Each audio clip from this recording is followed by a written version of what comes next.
Good evening, everyone. Good evening.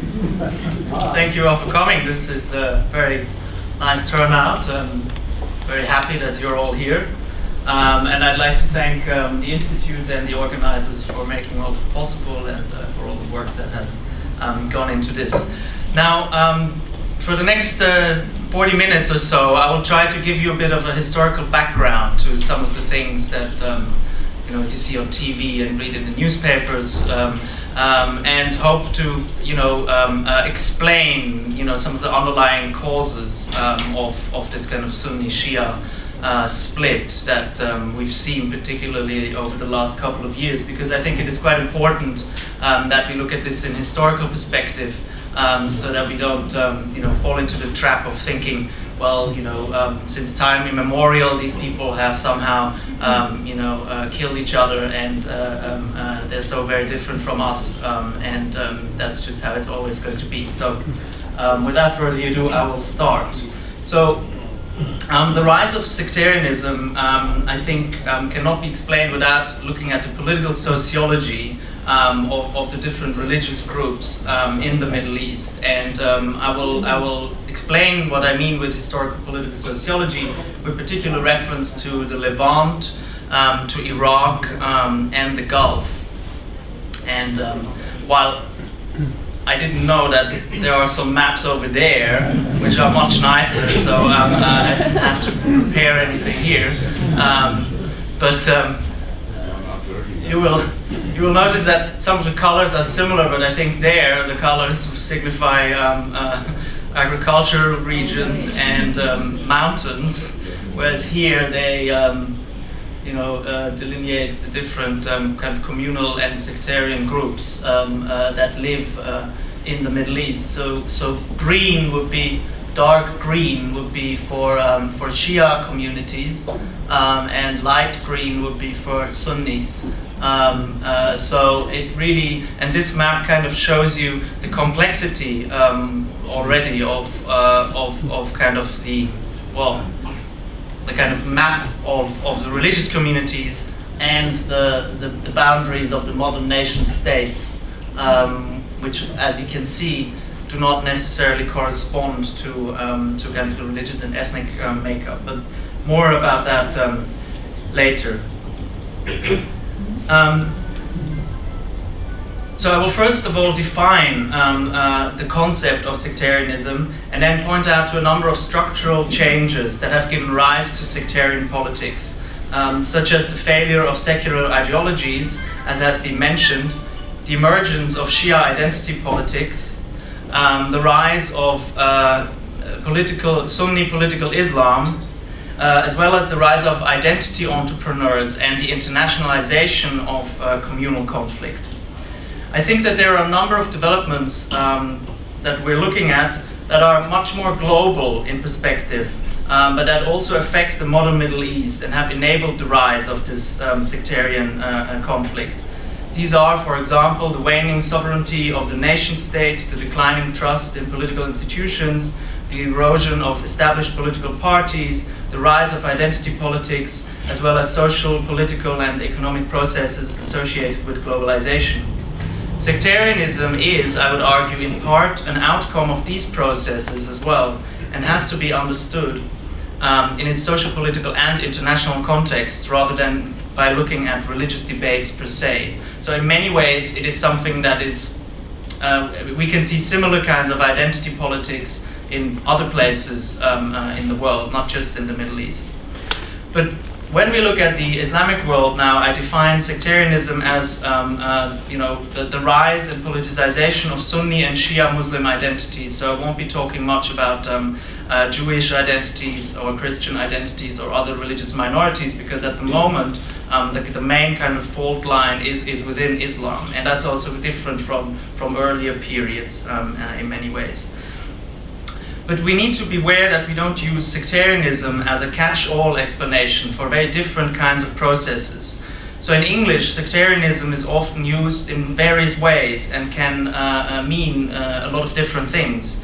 And we read often that something is sectarian, and it is assumed that we understand what it means, but it can mean very different things. So, for example, in party politics, right, you use it, or in many other ways that are not associated to religion, and is often used in a bad way as something negative, right? So I don't use it in that sense here. I use it more as an analytical category, and at the same time, we need to be aware that we don't fall into the trap of imperial design or Orientalism, so the old tradition of studying the Middle East, because a lot of different players, of course, over the history of the last centuries have used these different communities against each other, and a lot of that is also the imperial legacy. For example, under the Ottomans, different religious and sectarian groups retained considerable autonomy in religious affairs, but there were also periods of conflict. And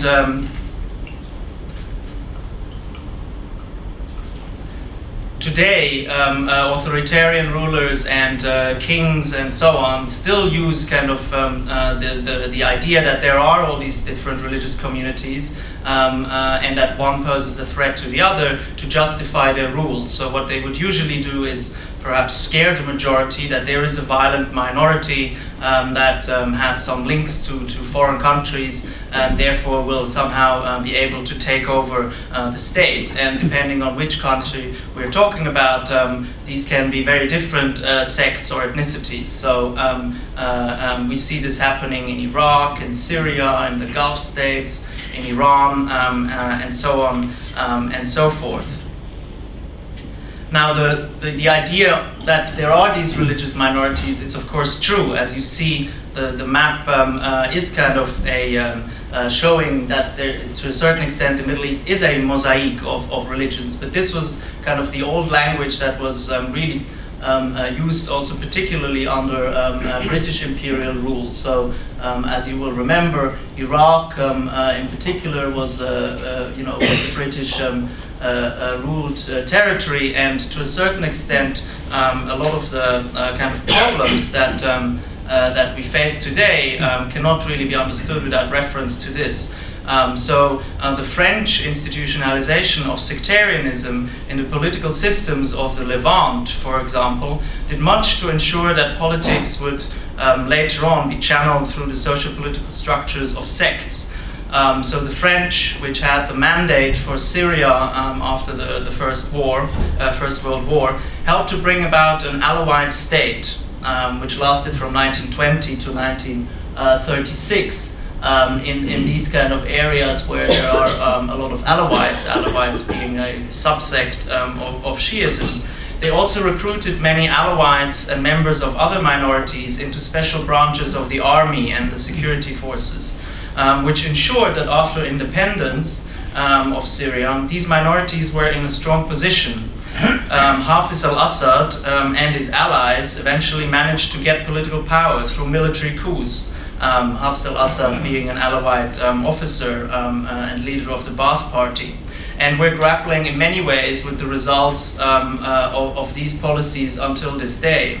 And we see this in other countries of the region. So, for example, also in Iraq, the British likewise selectively recruited into the armed forces from certain regions, certain sects and tribes in order to suppress rebellions in other parts of the country. Famously, you would take soldiers from the south to send to the north, or from the north to the south, and vice versa. And in the north, obviously, you would have Kurds who wouldn't feel very many loyalties to Arabs in the south. And that's how different groups were played out against each other. Again, that has repercussions until today.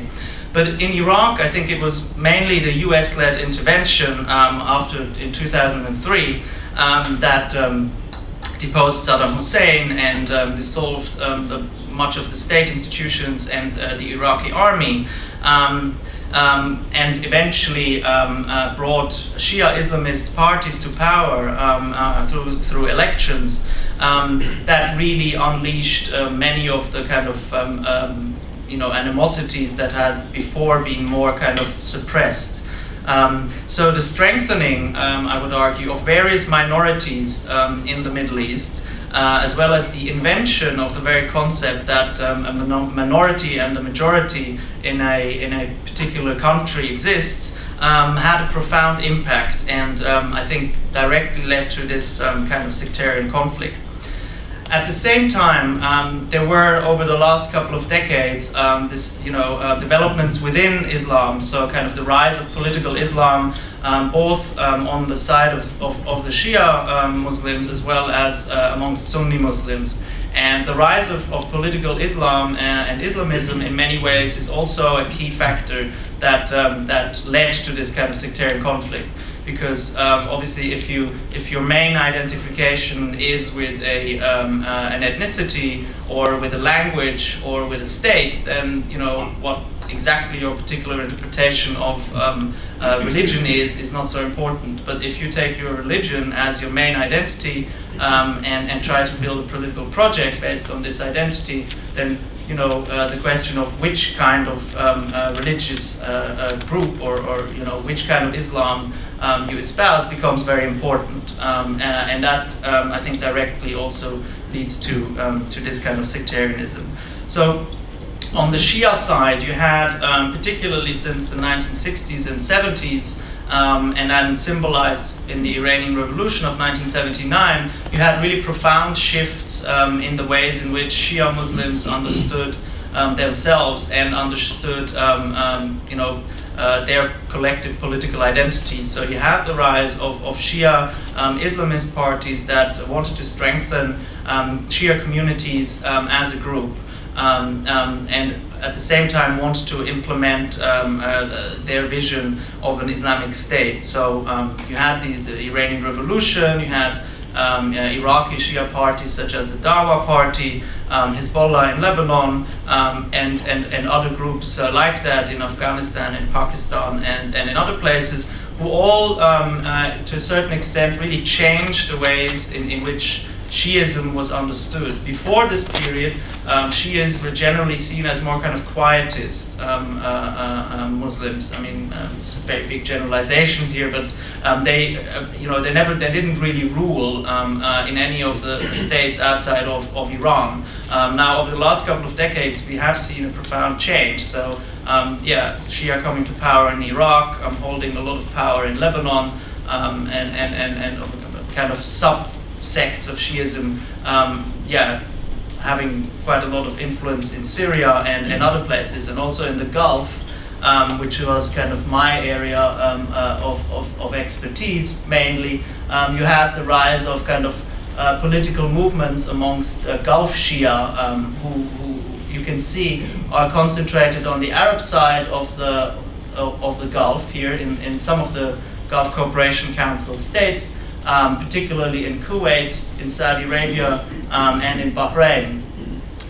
In Bahrain, they do constitute a slight majority. In Kuwait, perhaps up to a third of the population, and in Saudi Arabia, 10 to 15%. But in the eastern province, where all of Saudi Arabia's oil is located, they used to be a majority, and now perhaps 50% of the population. So the rise of kind of new political movements amongst these Gulf Shia in particular, in the 1970s and then after the Iranian Revolution, also increased the kind of animosities between the two sides, because it led to the perception amongst many Sunni rulers, particularly the conservative monarchies of the Gulf, that there was a kind of Shia threat that was undermining them to a certain extent, and Iran was also at times providing help to some of these Shia movements, and so that really led them to a kind of backlash from the Sunni side. Now, I'm not saying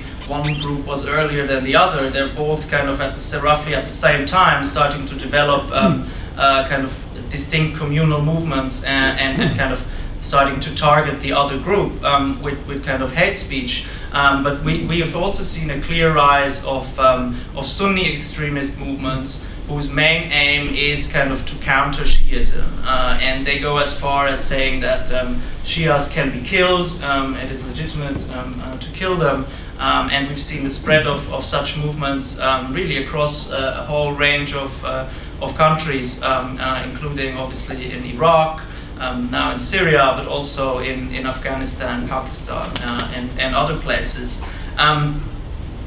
So another main reason, I think, for the rise of this new kind of politics of sectarianism, and I might have mentioned it briefly, is, I think, this shift from secular politics to religious politics.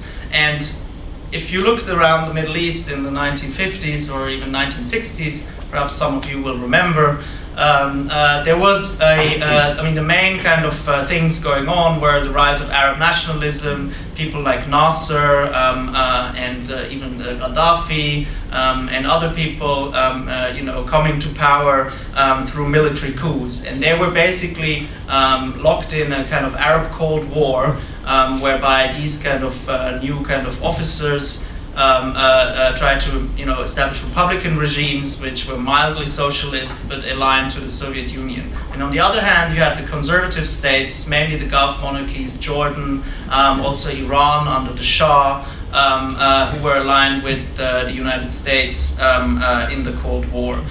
So religion at that stage, or this kind of Sunni-Shia conflict, didn't really play a very big role. So for example, the Shah of Iran intervened in, helped to crush a Marxist rebellion in Oman, so one of the Gulf states here, in the 1970s. And it was probably only with British, through British and Iranian help that this insurgency could be crushed. The Sultan, who kind of survived that insurgency, is still in power today. At that time, there was no question about are these Shia soldiers or are these Sunni soldiers? I mean, there were very different priorities. So it's just worth remembering these things sometimes. If we think that, religious conflict, is this this age-old conflict and is very irrational and somehow outside of the kind of global political and economic context. So. Because a lot of these minorities that later on became politicized in different ways were actually really embracing the different kind of secular political movements that were spreading across the region, particularly Arab nationalism, but also communism. Communism spread to the Middle East quite early on, early in the 20th century, and it was actually a lot of the, for example, in Iraq, the Iraqi Communist Party being one of the largest communist parties outside of Europe, there were a lot of Jews, Iraqi Jews, Kurds, Christians, and many Shia who got involved in the Iraqi Communist Party, because in that party they could they saw somehow a different way of doing politics, and they were not really defined by their ethnic identity or by their minority status, but they tried to be obviously involved in something larger. The same is true for the Lebanese Communist Party, where there were a lot of Shia. As well as for many of the kind of clandestine parties in the Gulf. And that is just, obviously none of these movements or parties ever succeeded in taking power, but it is worth remembering also as a kind of, just as a background to what happened later. And eventually all these kind of secular movements failed to a large extent. The countries that kind of tried to impose a socialist or various forms of Arab socialism didn't succeed, and by the end of the Cold War they were more or less bankrupt or had developed into very nasty dictatorships, such as the Ba'ath regimes in Iraq and Syria. Nasser obviously was ousted, and Egypt changed course. So this kind of whole experiment of kind of Arab nationalist development and kind of leftist development really failed, and to a large extent the ideology that was used to counter the kind of threat of communism spreading through the Middle East was, can you guess? Politicalism. Yes, exactly. So already in that Omani insurgency that I mentioned in the 1970s, the British established a kind of psychological warfare divisions that tried to tell the people that this was actually a struggle between Islam and atheism, so communism/atheism, and dropped leaflets saying that all these Marxist insurgents were raping the women of the villages and drinking alcohol and so on, and doing all kinds of horrible things, and that only by waging a righteous jihad could this insurgency be defeated and the country saved. And that was a decade before the war in Afghanistan started, where this language was then used on a much larger scale by the United States, other Western allies, and particularly Saudi Arabia, who together funded the Afghan jihad after the Soviet Union invaded Afghanistan in 1980. So both sides throughout the 1980s were really, both sides of the Cold War were locked into a war of attrition that centered on Afghanistan, and that had a kind of ideological rivalry superimposed. So communism versus political Islam. Both sides were quite determined. The Soviet Union made a huge strategic gamble by intervening militarily in Afghanistan, lost a lot of troops, and it kind of bled the country's economy and led directly, I think, to the end of the Cold War. And so that's really one of the main drivers, I think, what then afterwards led to the rise of political Islam. And it is something that people maybe don't want to remember so much, because now we're focusing on, well, all these Muslims, all these things that they're doing and so on, and we never had anything to do with it. But it's just not so simple. And as I mentioned at the beginning, once political Islam obviously became the main language of politics across the Middle East, but also across a whole range of other states outside of the Middle East with large Muslim populations, this kind of Sunni-Shia question became more and more important, because the Afghan jihad coincided really with the Iranian revolution. So Iran kind of was kind of trying to export, have influence amongst Afghan Shia, and at the same time as the kind of Sunni extremist movements were fighting the Soviet troops. So there you already had a kind of a rivalry emerging that then spread across a whole range of other countries. So I think it is also worth remembering who profits from this kind of sectarian conflict. And I have to develop the notion of the identity entrepreneur because I think this captures some of the people that I've also encountered throughout my research quite well. So these are people who try to foster these kind of sectarian identities and to present themselves as saviors of a particular community, and who present themselves internationally, as kind of defenders of one group or another. This is facilitated by the close relationship between business and politics in the Middle East, and as well as with the rise of all these kind of civil wars and war economies, so that people in many of these contexts ultimately, even if they didn't hold sectarian views themselves, they live together for a very long time with their neighbors without problems. But if you have a kind of civil war context where really your life and the life of your family is threatened, then a lot of people tend to fall back on their primordial identities as a kind of protection mechanism. So you will, try to fall back on whichever militia might protect you, and the leader of that militia will stand up, speak to international media as a kind of defender of this faith or that faith.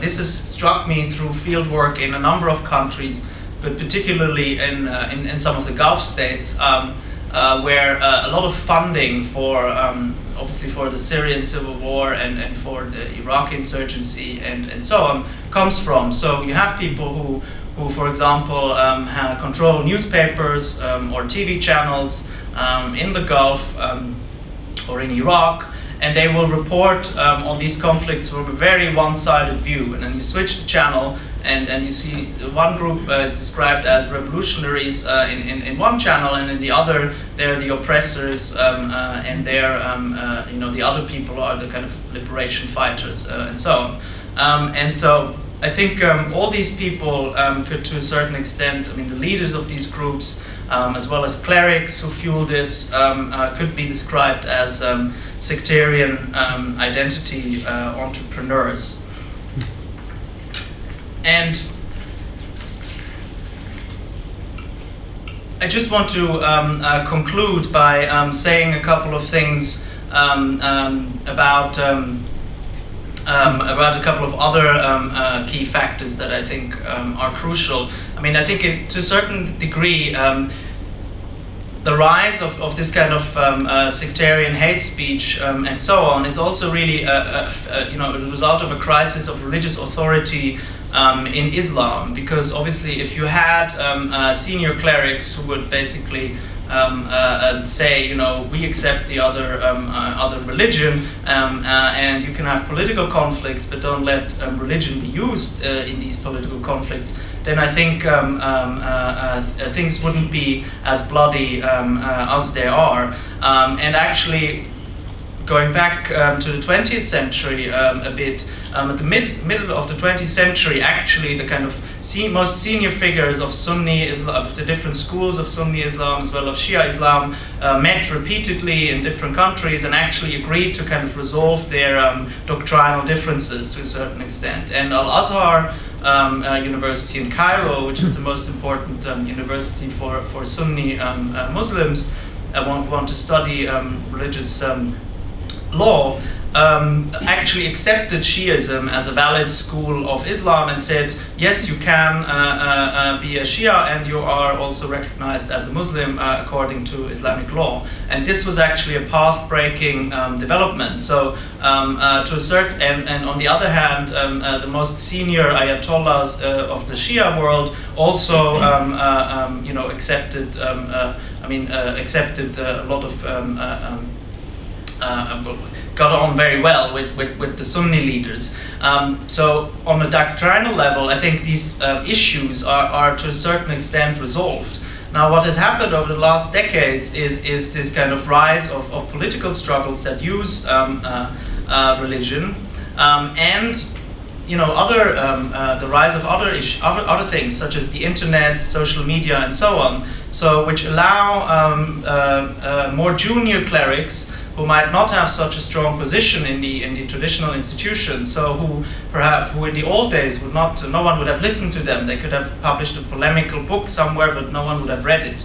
But what they can do now is go on just upload a video on YouTube, cursing all the figures that one sect holds dearly, saying they did horrible things, and then that will get several million views and will be taken up by TV channels, as I mentioned, who foster this particular identity of the sect, and spread it around the world. And so we really have a kind of phenomenons of post-modernity in some ways emerging here and leading to this kind of fragmentation of religion. And so in many ways I would argue that these kind of sectarian politics is a fundamentalist phenomenon that tries to create something which is no longer there. So a kind of unity of a particular community, tries to provide very clear answers in contexts where these answers are just not there anymore, because a lot of these countries have gone through massive socioeconomic changes, mass urbanization, so most people live in cities, in kind of pretty nondescript buildings, in suburbs where they probably don't see their families very often. So we're not talking about the old kind of village structure or urban quarter structure that characterized the Middle East in previous centuries. At the same time, identities have become much more fluid and hybrid and have eroded through this kind of move to the city and through other things, such as the spread of new technologies and so on, and political disruptions and wars. So the forced migration of people has also led to massive disruptions and has also undermined probably public morality and social control. So these kind of sectarian movements are all trying to re-establish something that I think, because for many different other reasons, not related to religion, have been kind of disrupted. You will probably want to talk a little bit about the Saudi-Iranian dimension as well, perhaps in the Q&A. I mean, that is another issue that, particularly since the Iranian Revolution of 1979, we cannot ignore that, and something that has particularly, in the last couple of years again, become very, very important for these conflicts.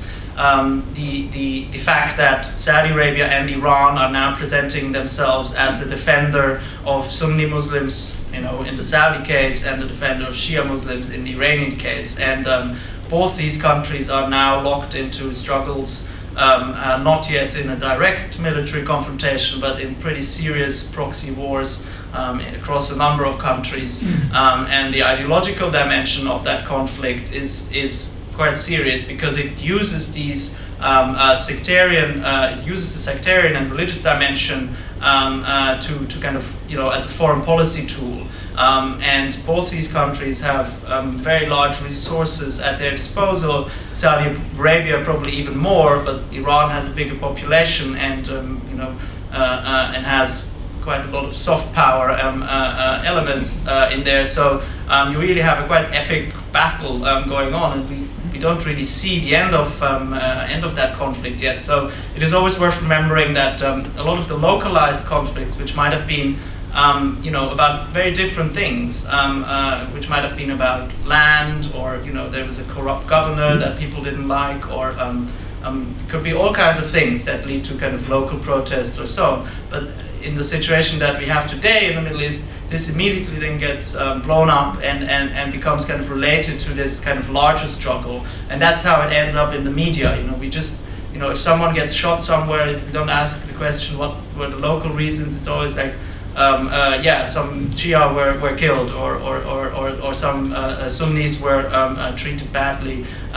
So it's really also a problem of how we see the region. And I hope I have not confirmed many of this kind of sectarian reading of the Middle East conflicts, but given you more of some kind of nuanced background. And I look forward to your questions. Thank you very much.